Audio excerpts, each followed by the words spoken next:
దేవుని నామానికి స్తోత్రములు కలుగును గాక. ఈ సమయంలో మరి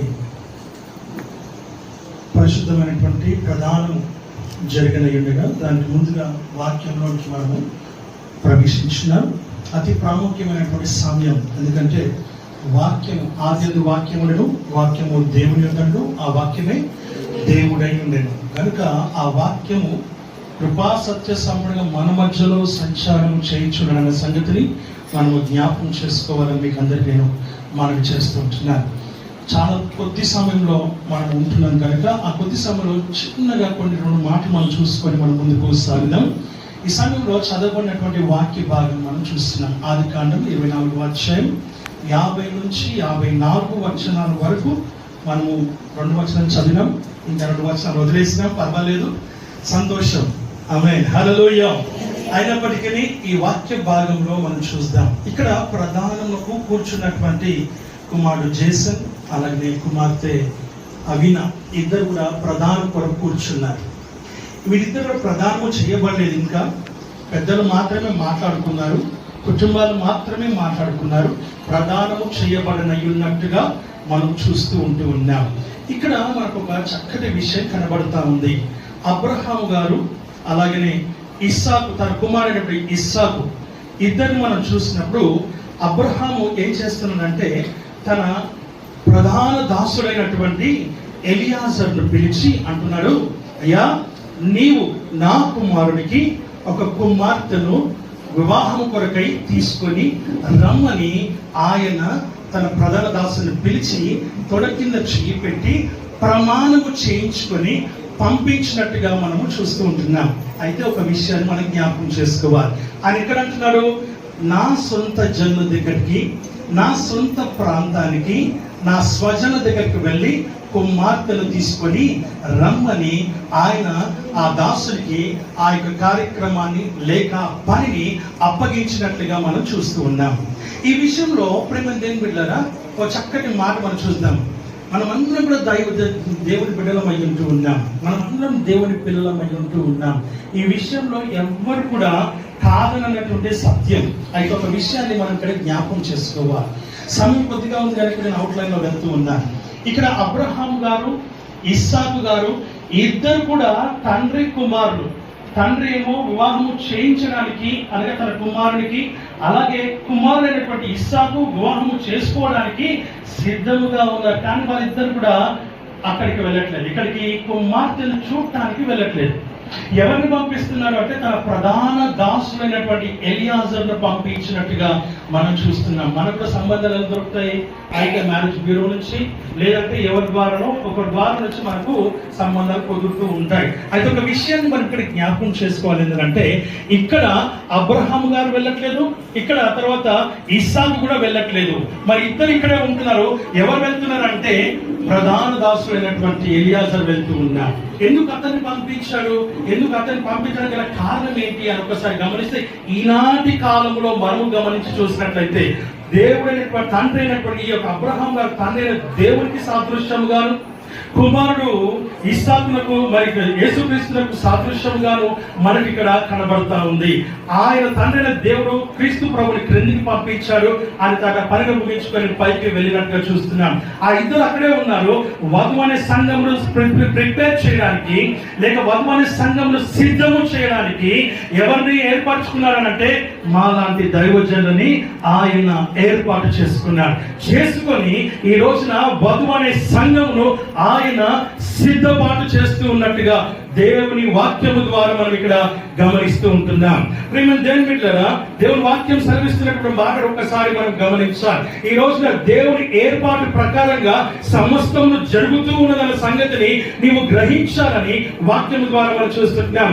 తండ్రి అయిన దేవుడు అక్కడే ఉన్నాడు, కుమారుడు యేసుక్రీస్తు అక్కడే ఉన్నాడు. కానీ తనగా దైవజనులైనటువంటి తన సేవకులైనటువంటి వారిని ఆయన ఏర్పాటు చేసి సంఘమును, వధువు అనే సంఘమును ఆయన సిద్ధపాటు చేస్తున్నట్టుగా దేవుని వాక్యము ద్వారా మనం చూస్తున్నాం. అయితే ఆ వధువుకు కావాల్సినటువంటి క్వాలిటీస్ ఏంటివి అని ఒకసారి గమనిస్తే, మొదటిగా రిబకాను గురించి మనం చూద్దాం. రిబకాను గురించి ఆయన అక్కడికి వెళ్ళిన తర్వాత ఒక చిన్న ప్రార్థన చేస్తూ ఉన్నారు. ఎవరు? ఎలియాజర్ ప్రార్థన చేస్తున్నాడు. ఏమని? నా యజమానులైనటువంటి అబ్రహాము దేవా అని ప్రార్థన చేస్తూ ఉన్నాడు. తన దేవుని గురించి ప్రార్థన చేయట్లేదు, లేక తనకు తెలిసినటువంటి దేవునికి ప్రార్థన చేయట్లేదు. నా యజమానుడైనటువంటి అబ్రహాము యొక్క ప్రభువా అని ప్రార్థన చేస్తూ ఉన్నాడు. సైన్యములకు అధిపతికి యెహోవా అని ప్రార్థన చేస్తున్నాడు. ఏమని చేస్తున్నాడు? నీవు నాకు సహాయము చేయమని. ఈ భారము నా పైన వేశాడు కాబట్టి ఈ భారం నేను భరించాలన్నా, సహించాలన్నా, చేయాలన్నా, కార్యక్రమం నడిపించాలన్నా, లేకపోతే ఏ పనైనా జరగాలన్నా నీ యొక్క సెలవు లేకుండా ఏది జరగదు కనుక నీ సెలవు నాకు కావాలి. నీ సెలవు నాకు లేకుండా నేను ఈ యొక్క కుమార్తెను కానీ లేక సెలెక్ట్ చేయడం కానీ జరగని పని కాబట్టి నీ సహాయము కావాలి. కొండతో నాకు కన్నెత్తుచున్నాను, ఎక్కడి నుంచి నాకు సహాయం అనంటే యెహోవా వలననే నాకు సహాయము. హల్లెలూయా.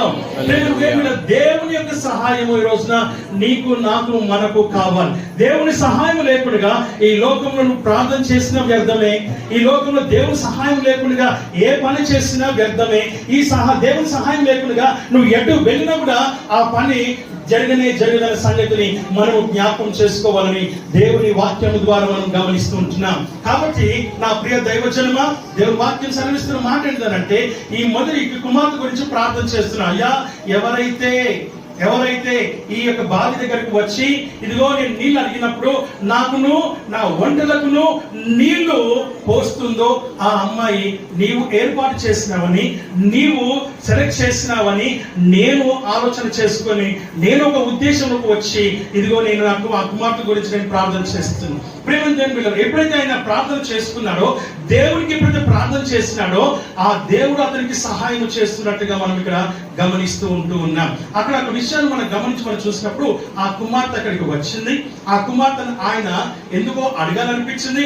వెంటనే ఆమెని నీళ్ళ గురించి అడుగుతాడు.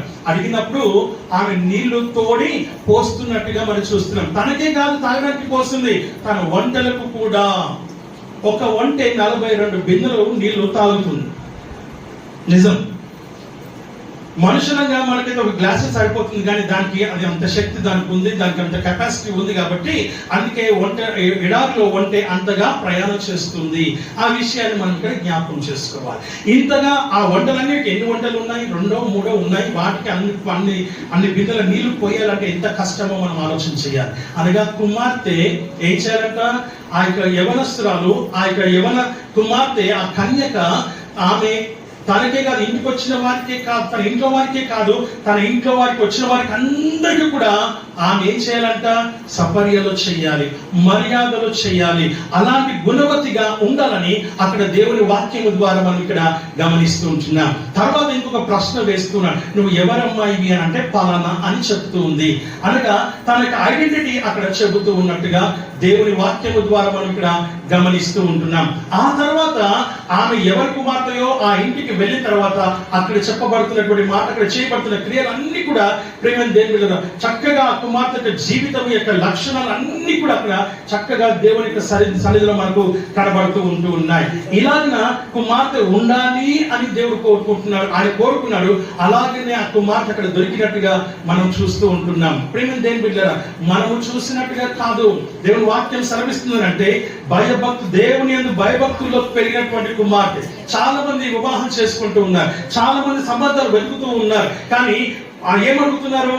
ఏమిస్తారు, ఎంత ఇస్తారు, ఎలా ఉన్నారు, ఎంతలో ఉన్నారు, ఇవి కాదు కావాల్సింది.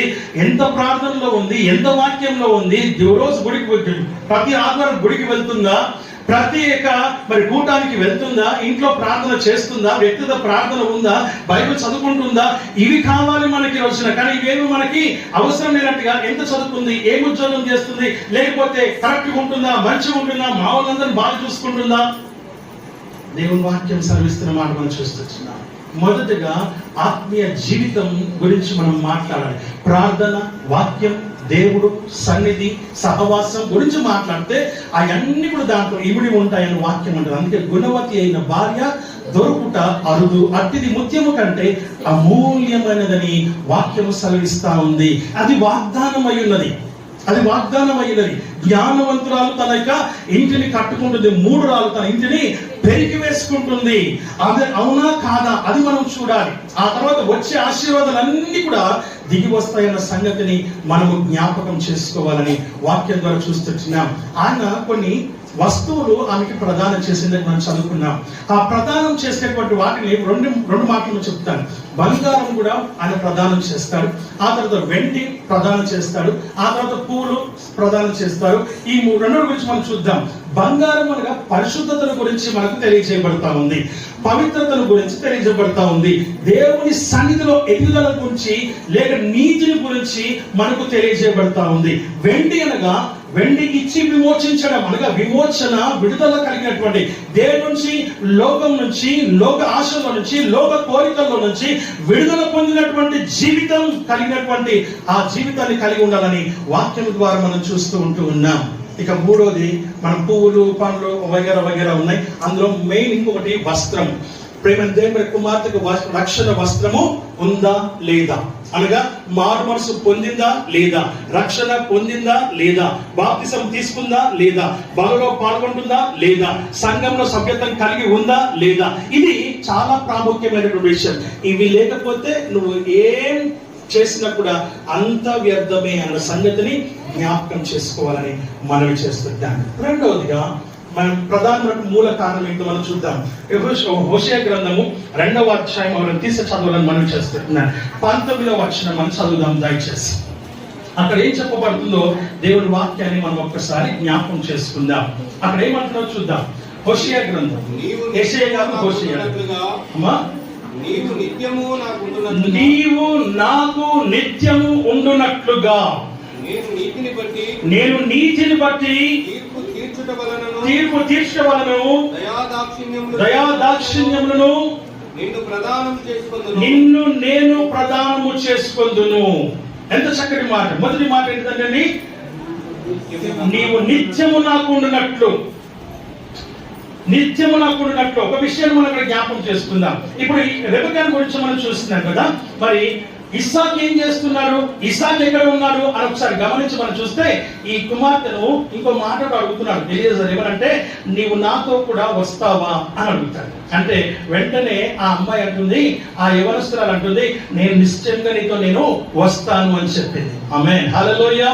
ఈ రోజున అలా వస్తాను అనగా దాని అర్థం అంటే నువ్వు దేవుని యొద్దకు వచ్చే బిడ్డవై ఉండాలి, దేవుని సన్నిధికి వచ్చే బిడ్డవై ఉండాలి, దేవుని సంఘములకు వచ్చే బిడ్డవై ఉండాలి, దేవుని యొక్క సహవాసములకు వచ్చే బిడ్డవై ఉండాలని దేవుని వాక్యం. అందుకే అబ్రహాం గారు అంటున్నారు, ఇదిగో నా స్వజం దగ్గరికి వెళ్ళు, నా స్వస్థలములకు వెళ్ళు, అక్కడ నాకు కావలసిన కుమార్తెను తీసుకొని రా అని చెప్తాను. ఇంకా ఎక్కడికి పంపించినది ఆయన తన స్వజం దగ్గరికి మాత్రమే పంపించినట్టుగా చూస్తూ ఉన్నాం. ఈమె నేను వస్తాను అని చెప్పింది. వచ్చిన తర్వాత ఆయనతో పాటు బయలుదేరిన తర్వాత ఈ ముసుగు వేసుకునేటువంటి ఆ యొక్క పరిస్థితి ఉందట. కాబట్టి ఆడవారందరూ మనము ముస్లిమ్స్ మనం చూస్తాం, బుర్కాలు ఎట్లయితే వేసుకుంటారో అలాగా వీళ్ళు ముసుగులు వేసుకొని ఉంటారు స్త్రీలందరూ కూడా.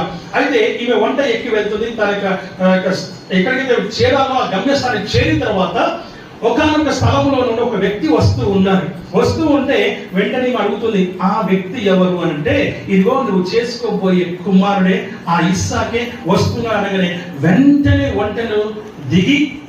ఆ వంట మీద నుంచి దిగి ఆమె ఆ మోకాళ్ళ పైన కూర్చున్నట్టుగా మనం చూస్తూ ఉంటున్నాం. అనగా భయము భక్తి కలిగినటువంటి స్త్రీగా మనం చూస్తున్నాం. మరి ఇస్సాకు ఏం చేస్తున్నారు అని అంటే, ఇస్సాకు ఎక్కడ ఉండాలి, యవనస్తుడు ఎక్కడ ఉండాలి అని అంటే అక్కడ ఎక్కడున్నట్టు ఆయన పొలంలో ఉన్నట్టుగా చూస్తున్నాం. పొలంలో ఏం చేస్తున్నాడు ఆయన అంటే ధ్యానం చేస్తూ ఉన్నారు. ఏం ధ్యానం చేస్తున్నాడు? దేవుని సన్నిధిలో ధ్యానం చేస్తూ ఉన్నారు. అనగా యవనస్తుడు కూడా పురుషుడు కూడా ఎక్కడ ఉండాలంట? పొలంలో ఉండాలి. ఏ పొలంలో ఉండాలి? దైవ సన్నిధి అనే పొలంలో ఉండాలి. దైవ సన్నిధి అనే పొలంలో ప్రార్థనలో ఉండాలి. ఏం ధ్యానం చేయాలి? దేవుని సన్నిధిని ధ్యానం చేయాలి. ఎప్పుడైతే దేవుని సన్నిధిని ధ్యానం చేస్తాడో అప్పుడు ప్రేమ దేవుడు తనకు కావాల్సిన యోగ్యమైన స్త్రీని ఆయన పొందుకోగలుగుతాడని వాక్యం ద్వారా మనం చూస్తూ ఉంటున్నాం. కాబట్టి ప్రార్థన అనేది చాలా అవసరం. అనగా పురుషుడు కూడా ఎక్కడ ఉండాలంట? దైవ సన్నిధిలో ఉండాలి. దైవ సన్నిధిలో ప్రార్థనలో ఉండాలి, ధ్యానంలో ఉండాలి, ధ్యానం చేస్తూ ఉండాలి, దేవుని సన్నిధిలో మొరపెట్టే బిడ్డగా ఉండాలి. ప్రతి విషయాన్ని ఇంకా ఎందుకంటే పురుషుడు ఎవరికి చెప్పుకోవడానికి ఏముండదు. తనకి ఏదైనా కష్టం వస్తే, తనకి ఏదైనా బాధ వస్తే ఎవరికి చెప్పుకోవడానికి ఉండదు. తల్లిదండ్రులకు చెప్పుకోవడానికి ఉండదు, ఇటు అత్తమామ చెప్పుకోవడానికి ఉండదు, ఇటు పెద్దలకు చెప్పుకోవడానికి ఉండదు, భార్యకైతే అసలుకే చెప్పుకోవడానికి ఉండదు. ఆమేన్, హల్లెలూయా. అమ్మాయిలకైతే నువ్వు అంటే అమ్మకి ఫోన్ చేసి అమ్మా అని అన్ని చెబుతాడు, జరిగేవన్నీ చెప్తా. అలా చెప్పే స్త్రీ సరైనది కాదు. నేను మరలా స్టేజ్ పైన ఉండి చెప్తున్నాను, ప్రేమ దేవుని బిడ్డలారా, అమ్మకు ఫోన్ చేసి ఇంట్లో విషయాలు చెప్తే ఆ అమ్మాయి సరైన అమ్మాయి కాదు. మరలా చెప్తున్నాను, సరైన అమ్మాయి కాదు. ఎందుకు అనంటే, నీకేదైనా కష్టం వస్తే, నీకేదైనా బాధ కలిగితే నీ దేవుని సన్నిధిలో మోకరించి దేవునికే చెప్పాలి తప్ప, దేవునికే మొరపెట్టాలి తప్ప, ఓర్పుని కలిగి ఉండాలి, సహనాన్ని కలిగి ఉండాలి, వినయము కలిగి ఉండాలి, భయము కలిగి ఉండాలి, భక్తి కలిగి ఉండాలి. ఆ భయభక్తులైన జీవితమే తన యొక్క కుటుంబాన్ని బాగు చేస్తుంది, బాగు చేసుకుంటుంది, బాగు చేసుకునే ప్రార్థన జీవితాన్ని కలిగి ఉంటుందన్న సంగతిని. అలాగే పురుషుడు కూడా ఎవరికి చెప్పలేని పరిస్థితి కాబట్టి ఇక్కడ విషయం ఏంటంటే ఆయన దేవుడికి మాత్రమే చెప్పాలి, ఇంకెవ్వరికి చెప్పడానికి వీలేదు. అలాంటి అవకాశమే లేదు. కాబట్టి వాక్యం సెలవిస్తుంది. ఇప్పుడు పొలములో ధ్యానం చేస్తూ ఉన్నాడు. ఎక్కడ ధ్యానం చేస్తున్నట్ట? పొలములో, అనగా ఎవ్వరూ లేని స్థలంలో ఒంటరిగా ప్రార్థన చేస్తున్నాడుగా, ఏ డిస్టర్బెన్స్ లేకుండా నీ మనస్సు దేవునికి ఏకమై ప్రార్థన చేసేటువంటి ఆత్మీయ జీవితాన్ని కలిగినటువంటి వాడు. ఈయనకే ఈ 3 విషయాలు చెప్పబడుతూ ఉన్నాయి. ఒకసారి మాట చదువుతారు. హోషేయ గ్రంథం 2:19 మొదటి వచనం మనం చూద్దాం. నీవు నాకు నిత్యము ఉండునట్లు. నీవు నాకు నిత్యము ఉండాలి. ఎలా ఉండాలి? ఎప్పటి వరకు ఉండాలి నిత్యం అంటే? ఎప్పటి వరకు? నెల, 2 నెలలు, సంవత్సరం, 5 సంవత్సరాల తర్వాత ఏదో కాలేదు, ఏదో పడలేదు, నాకు వద్దంటే వద్దు మమ్మీ అస్సలు వద్దు మమ్మీ. నాకు ఈ మధ్య చెప్తున్నటువంటి మాటలు ఇవే. కోర్టు దాకా ఎందుకు వెళ్తున్నాయి కేసులు? అవే కేసులు ఎక్కువ ఎందుకు ఉంటున్నాయి అంటే ఇందుకే. తల్లికి ఫోన్ చేసి తల్లి ఏం చేయాలి? అమ్మా నువ్వు ఎక్కడైతే ఉన్నావు అక్కడే నువ్వు ఉండాలని చెప్పాలి. అసలు ఇంటికి కూడా రానియదు. నన్ను అడిగితే ఇంటికి కూడా రానియకపోతే ఆమె ఎక్కడికి వెళ్ళకుండా అక్కడే ఉంటుంది. ఆమేన్, హల్లెలూయా. ఇదేదో పురుష అహంకారం అని అనుకోవద్దండి. వాక్యానుసారమైనటువంటి జీవితం, ఆత్మానుసారమైనటువంటి జీవితం, పరిశుద్ధమైనటువంటి జీవితం, పవిత్రమైనటువంటి బంధము కలిగినటువంటి జీవితం, మందిరంలో పరిశుద్ధ వివాహము చేసుకుంటామని ప్రతి క్రైస్తవుడు, ప్రతి క్రైస్తవురాలు, ప్రతి క్రైస్తవ కుటుంబం దేవునికి భయపడే జీవితం కలిగి ఉండాలని వాక్యం ద్వారా మనం ఇక్కడ చూస్తూ ఉంటున్నాం. అలా ఉండాలని అందుకే ఈయన పొలంలో ఎవ్వరూ లేనటువంటి స్థలంలోకి వెళ్ళి దేవుని దగ్గర ప్రార్థన చేయడం మొదలుపెట్టినాడు. ఆ ప్రార్థన చేసుకొని ముగించుకొని వస్తూ ఉన్నాడు. ఇక్కడ నీవు నాకు నిత్యముగా ఉండునట్లు అనే మాటను మనం చూస్తున్నాం. మొదటి మాట, 2 మాటలు చదువుతాం. ఇంకా నేను నీతిని బట్టి తీర్పు తీర్చడం వలనను నేను నీతిని బట్టి తీర్పు తీర్చునట్లు. రెండవదిగా మనం చూస్తున్నాం, తీర్పు తీర్చు, నీతిని బట్టి తీర్పు తీర్చునట్లుగా.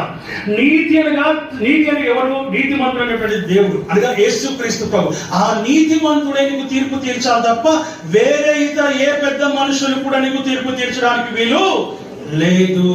ఆమేన్. అందరం స్తోత్రం చెప్దామా? హల్లెలూయా. క్రైస్తవులు మాత్రమే చెప్పండి హల్లెలూయా. దేవుని బిడ్డలు మాత్రమే చెప్పండి హల్లెలూయా. దేవుని కుమారులకు మాత్రమే చెప్పండి హల్లెలూయా. అది సంగతి. కాబట్టి ఆ నీతిని బట్టి తీర్పు తీర్చినట్లు అనే మాట మనం చూస్తున్నాం. ఆయన నీతిమంతుడు, ఆయన నీకు తీర్పు తీర్చాలి. ఇక ఎవరు కూడా నీకు తీర్పు తీర్చకూడదు. ఇంకోటి 3వ మాట ఏంటంటే దయా దాక్షిణ్యములు కలిగి ఉండటం వలన నేను నిన్ను ప్రదానం చేసుకుంటున్నాను. దయా దాక్షిణ్యం. ఎవరు దయ చూపించాలి? దేవుడు దయ చూపించాలి.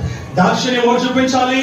దేవుడు చూపించాలి. అలా దేవుడు చూపించాలంటే మీరిద్దరు కూడా, నీ పురుషుడు కూడా దేవుని దగ్గరనే ఆ దయను పొందుకొని ఉండాలని వాక్యం ద్వారా మనం చూస్తున్నాం. దేవుని దయ. నీ దయలో నేనున్నా ఇంతకాలం, నీ కృపలో దాచినావు గతకాలం. నీ దయలో నేనున్నా ఇంతకాలం, నీ కృపలో దాచినావు గతకాలం. నీ దయలే నీదే నేనేమవుదును, నీ దయలే నీదే నేనేమవుదును, దయలో నేనున్నా ఇంతకాలం, నీ కృపలో దాచినారు గతకాలం. ఆ దయ కావాలి. ఆ దయామయుడైనటువంటి దేవుని దయా దాక్షిణ్యములు కలిగి ఉండటం వల్ల నేను నిన్ను ప్రదానము చేసుకొనిచున్నాను. హల్లెలూయా, హల్లెలూయా. కాబట్టి ప్రదానం చేసుకోబోతున్న ఇద్దరు కూడా ఎలా ఉండాలో, అమ్మాయి ఎలా ఉండాలో, అబ్బాయి ఎలా ఉండాలో, కాబోయే భార్య ఎలా ఉండాలో, కాబోయే భర్త ఎలా ఉండాలో మీరు ప్రమాణం చేయబోతూ ఉన్నారు. మీ ప్రమాణకు తగినట్టుగా మీ జీవితాలు, మీ ప్రమాణకు తగినట్టుగా మీ బ్రతుకులు, మీ ప్రమాణకు తగినట్టుగా కాబోయే కుటుంబముగా అవుతున్నటువంటి మీరు ఇద్దరు ఏకముగా కూడి దేవుని సన్నిధిలో ప్రార్థన అనగా అయ్యేంత వరకు మరి దేవుని సన్నిధిలో ఉండి ప్రార్థన చేస్తూ దేవుని సన్నిధిలో మీరు ముందుకు సాగాలని ఆ ప్రధానకు సిద్ధపడినటువంటి మీరు నిశ్చయంగా దేవుడు మిమ్మల్ని ఆశీర్వదించి దీవించును గాక. సమీపించినటువంటి పాస్టర్ గారికి, సంఘ అధ్యక్షులకి నా యొక్క హృదయపూర్వక వందలు చేస్తూ ఈ సమయం వారికి అప్పగిస్తున్నాను. Thank you so much. చక్కటి సందేశాన్ని అందించినటువంటి దైవజనులకు